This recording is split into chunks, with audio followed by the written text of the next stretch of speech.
Infrastructure plays a vital role in economic development.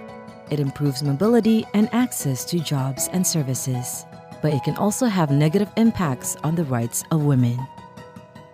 To mitigate any negative impacts, infrastructure projects need to consider women's needs and perspective across the infrastructure lifecycle. Women's needs must be considered in any project's design, planning, construction, operations, and maintenance. Today, infrastructure is a male-dominated industry. Very few women are involved in the decision-making processes. On road infrastructure, for example, typical travel patterns for men are better represented than women's travel patterns, which can be very different due to the differences in the roles women play in society. Women tend to commute less often and for shorter distances, in part due to household responsibilities. The establishment or improvement of roads to villages in addition to the highway would enable women to access markets, healthcare, and other services. And girls would have to commute shorter distances to access schools. Infrastructure development also impacts the land use of communities.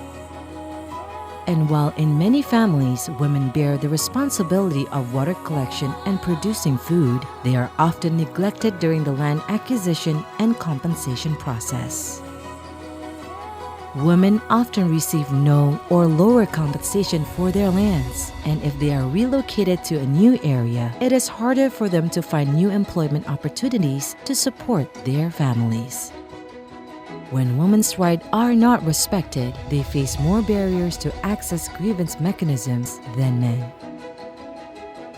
Restrictions on women's freedom to take action without men's consent, the lack of economic resources, and lower levels of legal and basic literacy are among the many factors that make it difficult for women to access remedies.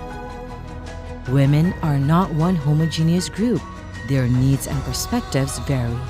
And it is crucial that women from different backgrounds are included in the planning and decision-making processes of the infrastructure projects that affect their livelihoods, health, and security. Incorporating gender-sensitive measures into infrastructure projects would level the benefits and minimize the possibilities of potential human rights abuses, leading to increased well-being and better infrastructure for all.